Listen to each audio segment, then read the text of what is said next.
Misa ka na sa tulo ang kumpirmadong kaso sa COVID-19 sa Socsargen Region. Atong sayron ang detalye ni ini pinaagi sa live report ni Argel Relator. Argel. Yes, kinihuman ni Gula ang resulta nga duha ang idungag sa listahan nga nagpositibo sa COVID-19 sa maong rehiyon kagahapon. Apan subok palandungon, usa nila nauna na nga namatay.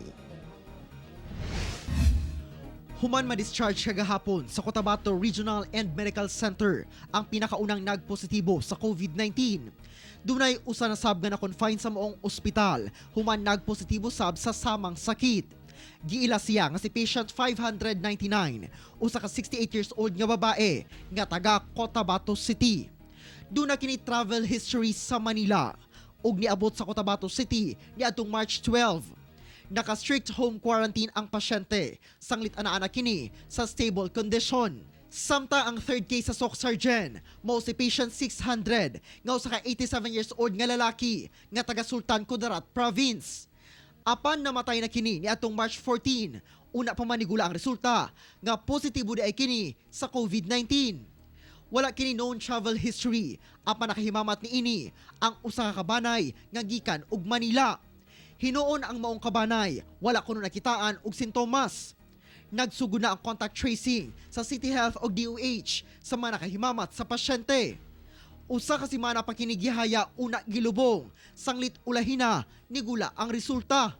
Kahapon pa lang, nagkaroon na po kami ng mga misting procedure doon sa area na considered namin hotspot dahil doon nilama yung namatay na pasyente.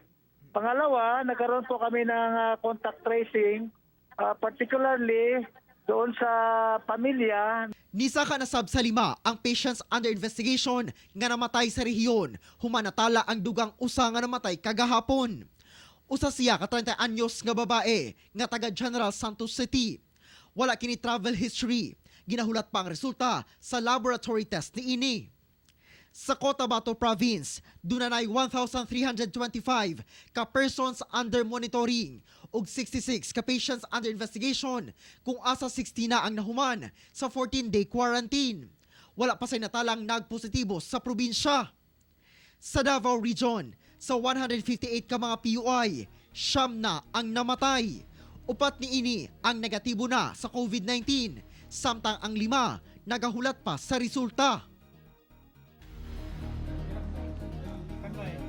Samtang sa Caraga Region, sa gipagula nga second set sa COVID-19 laboratory test result nga gi-release sa Southern Philippines Medical Center Laboratory, nagnegatibo ang unom ka mga pasyente gikan sa Caraga Regional Hospital ug tulo sab ang nagnegatibo gikan sa Adela Cerati Memorial Medical Center. Ginahulat pang resulta sa laboratory test sa upat pa ka mga pasyente.